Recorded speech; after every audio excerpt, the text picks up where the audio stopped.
Hi everyone, I am officially at the last page of my sketchbook, and in this video I'll be showing you how I complete it.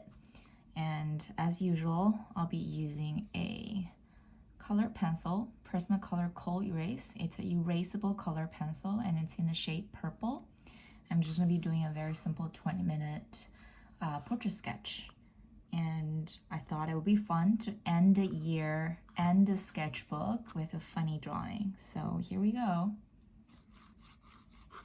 So step one for any portrait for me is I just try to spend a minute or two to do the rough outline of the face. And apologies if, the video turns out to be a little bit darker than my normal videos, and that's just because it's pretty late at night. I live in Canada and it's winter now. It's really dark and really early, and unfortunately I had to just bring out a bunch of lights so that I'm able to record at night. And we'll see how this one turns out to be after I edit it. Hopefully not too bad. Okay, so when I do this, kind of silhouette, I always hold a pencil really loosely, and that really helps me create boundaries. So I don't know about you, but what I like to do quite often is I identify shapes that I see instead of lines. Like I don't really look at things as this is a line, this is a curve, whatnot. I look at things as shapes. So what shapes am I identifying on the face? So this is a really silly portrait, and her eyes, she's actually doing one of those like silly faces. So, and the other thing I like to do is I draw the eyes together. I don't like go super detailed in one area and then go to the other one. And the reason I like doing that is just because it's a lot easier to compare when you're looking at the eyes holistically as a pair rather than drawing one completely and then moving on to the other one. And I find that this has really helped me drawing portraits when you consider things in relation to one another rather than independent from one another. Okay, so we're maybe a few minutes in now, and I've gotten kind of like the rough relationship down, right? And I've also kind of talked a little bit about the reason why I want to draw this portrait. Like, it's a silly drawing. I just want to end this sketchbook on a silly note, because why do we need to take our drawings so seriously, right? The other thing I like to do a lot of the times is I like to focus on the areas that are the darkest and just darken them as I move along, because I find that the areas that are the darkest, usually, even anyone, right, when you're looking at a face, that's what you first identify. So when you focus on the areas that are the darkest first, it really helps you set the tone of the drawing. So all the things that I am like accentuating right now in the drawing are the darkest parts that I notice in the reference photo.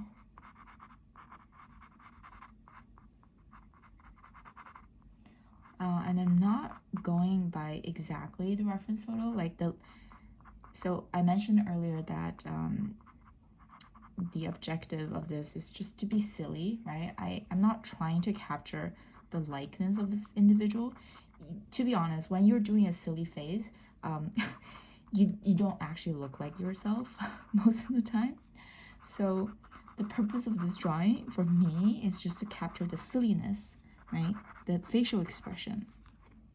And as long as the anatomy of the face is kept intact, I'm not bothering too much with other things, which is, you know, other things being like the likeness, is everything perfectly correct, right? Don't really care too much about that. But one thing I did notice that's bugging me a little bit, I'm trying to find my eraser. It's just that I feel like the mouth can be a little bit smaller. I find that it actually adds to the silliness if I make it a little bit smaller and daintier, because she's doing this funny face and I want to actually exaggerate it a little bit. So, you know, I want to keep the eyes to be the biggest, and, you know, she's doing a little thing with her mouth. I don't really want to focus on the mouth. I want to focus to be the facial expression instead. Right? So subtle adjustments.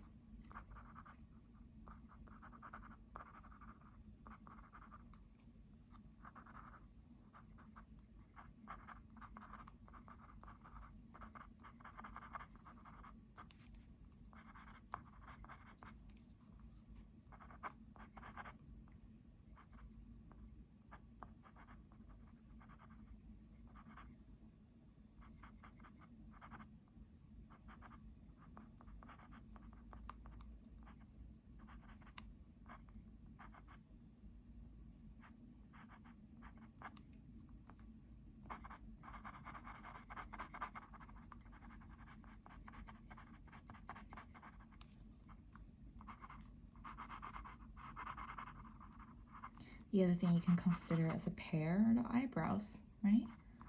We all have eyebrows, and a lot of the times they're not identical. They don't look identical to one another, even though they're a pair, just like your eyes. No one have perfectly symmetrical face, so the left eye and the right eye often aren't exactly the same. They're similar. They do look like a pair. They look like they go together, but there are differences. And I find that as an artist or portrait artist, it's really important to notice what those things are and capture it.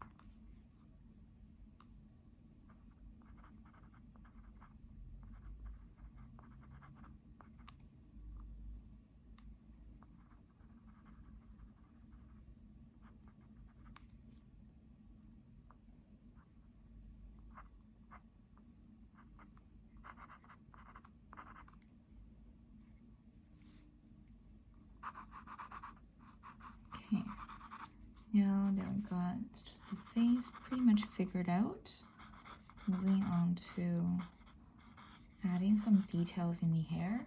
So in this reference photo, you know, I don't have a ton of detail on the hair, but let's just imagine she has short, flowy hair, right?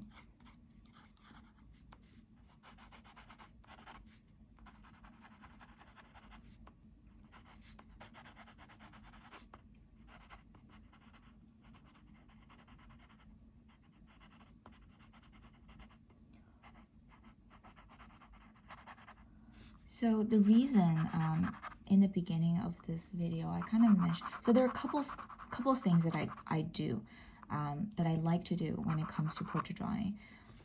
I like to set some boundaries when I'm drawing, right? One of the boundaries I like to set is I like to set a timer for myself, right? I say this is a 20-minute session, this is a 10-minute session, or this is a 30-minute session, right? So I try to time myself. I try to take a look at how long it's been. So that's one method. And the other one that I like to do is I set an objective, right? And what is the objective of this drawing? Is it like just being silly, goofy? Am I practicing how to draw the eyes? Am I trying to practicing how to capture the likeness of the model in the reference photo? Like, or you know, it could be something completely different, right? Maybe I'm trying to get the hair right. Maybe I'm trying to simplify something, right? An objective, right? So the time and the objective together, what it helps me to do is it helps me know when I'm done. And why is that important? It's important to know when you're done drawing, because otherwise you're in this perpetual state of improving yourself, improving this drawing. It's like, well, how do I know when this drawing is done? Well, if you set an objective, a really simple one, that's easy to verify that whether you've met it or you didn't meet it, then it's easy to say when you're done, right? It's easy to say. So for example, for this one, I don't really care too much about the hair. I don't care too much about the likeness. I've set an objective for myself. And that objective is I want to capture how silly and goofy she looks. And the other objective is I'm going to spend 20 minutes on this drawing. So right now I look at the timer, it's about 10 minutes past, actually 12 minutes to be exact, right? And I actually already did a pretty good job with capturing the goofiness, but it hasn't been 20 minutes yet. So I do want to spend a little bit more time refining it. And when I look back on the other drawings, which is all around 20 minutes, I always added in some shading. Shading is good practice, you know, practicing the volume, practicing identifying shapes, and it helps, you know, when I do painting as well, right? I do love to paint, even though I haven't been able to paint for a while. So shading really helps an artist know how to, like, you know, where the light is hitting the face, just like understand anatomy of the face. So it's definitely a good thing to practice. So for the next 10 minutes, that's what I'll try to do for her face, for this drawing, is to add in shading.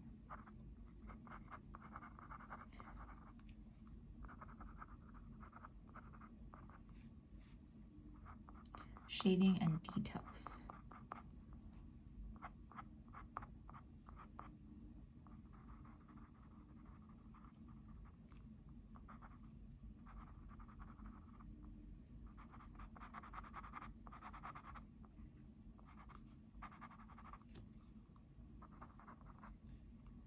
And when you do shading, if you're going for consistency in the lines, what you want to do is you do need practice. When I was little, I used to do a ton of sketching, and just to learn how to sketch with a pencil and things like that. So a lot of people ask me, okay, I see, you know, you're really good at drawing. Like, what is your secret? Like, how did you start? I started just learning how to sketch when I was a kid from my art teacher. And I did a lot of pencil study, gesture, trying to copy, like, follow master's study, doing, you know, sculptures, clay, drawing still life. Did a bunch of that back in the day when I was little. Also in school as well. But what those studies have helped me is training my eye. So when I see something, I know how to capture it, how to use the pencil in an effective way. So one thing you notice when I'm doing these lines or hatching, I hold the pencil slightly back for longer lines. And that, you know, when you hold the pencil longer, you are using your whole arm, right? And that gives you more control, believe it or not. When you're doing like details, then you hold the pencil really closely. But when you're going for long lines, it's actually more control. It gives you more control if you hold the pencil a little bit looser, right? A little bit looser, like that. And I don't think it really matters which direction you go. Some people have a preference. Some people say, oh, it has to be, absolutely has to be, you know, following the curvature and things like that. But, you know, there's no rule. You can smudge. You can do whatever you want. And it's, you know, to me, it's personal preference, like how you draw.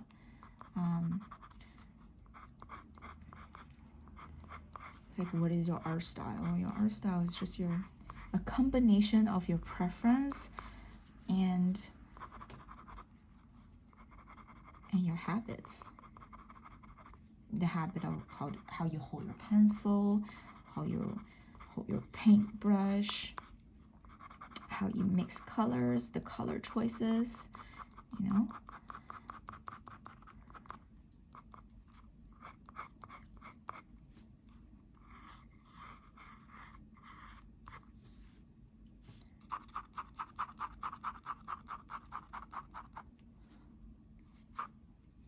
Okay, I don't know why I did that.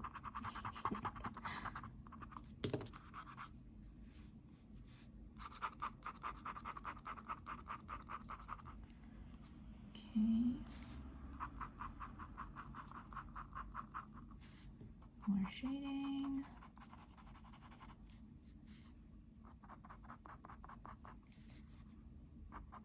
So again, I like to, even with the shading, right, the shadows, I like to identify shapes, okay? So here, I see a shape.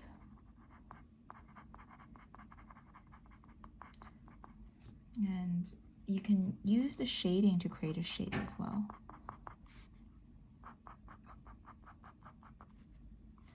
And there's a shape here, and there's a little triangle here, and a little muscle here.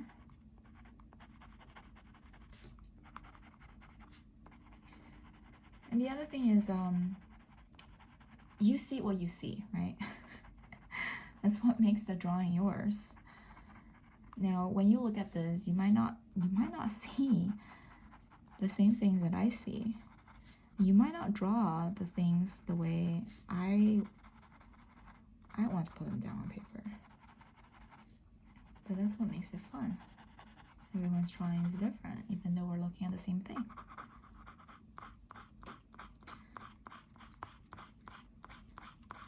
So this bit, right, like I'm just making it up. I don't actually see this in the reference, but I feel like I want to darken this a little bit more, even though, you know, I could darken this side equally. But I just feel like it's gonna be more interesting if I darken this side more than this side. And that's what I'm gonna do. I'm gonna just have that little bit of difference. Even though it's much more subtle, I think, in the reference photo that I see.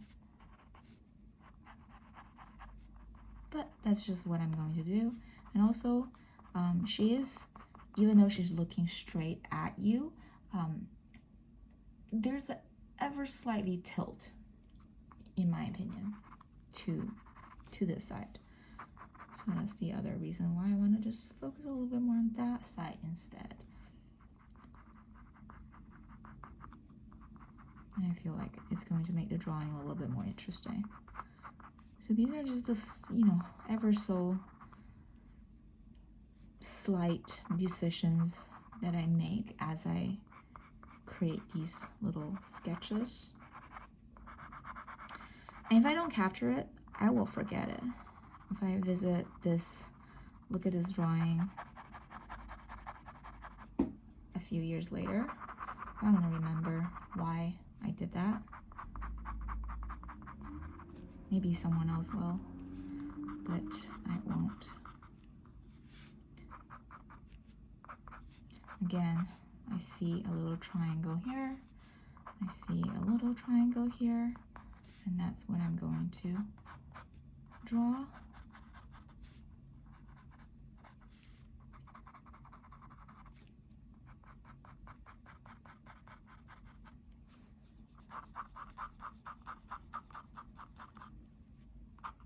Okay, what time is it? Is it 20 minutes yet? I feel like it's probably 20 minutes now.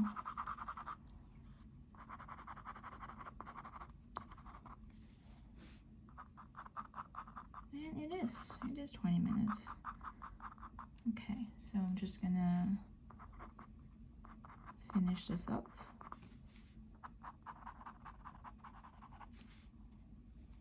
And call it a day.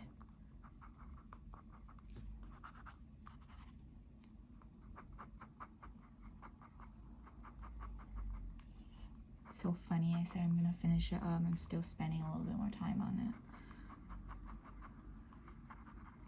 Thing is, once you get into shading, you feel like, oh, I can do more, I can shade more, I can spend more time. This is exactly why I say it's really important to just like set a boundary, give yourself a limit for when you're gonna say, okay, I'm done, this drawing is now completed, I am not going to spend any more time on it.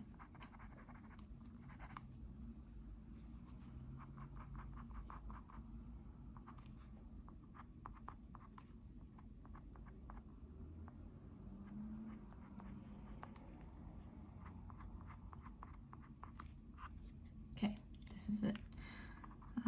Susan, put down your pencil.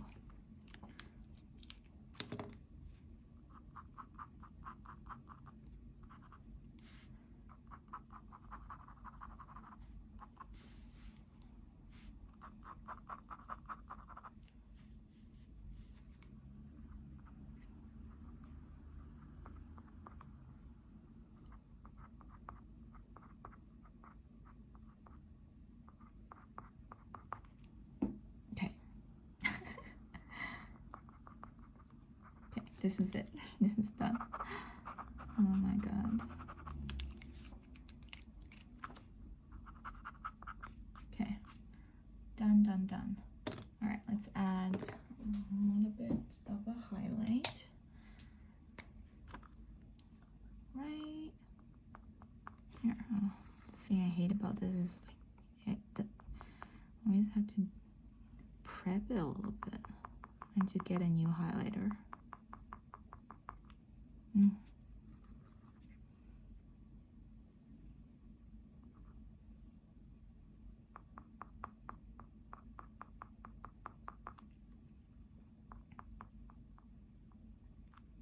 Okay, good enough. That's fine. All right, I'm gonna put down the date for today.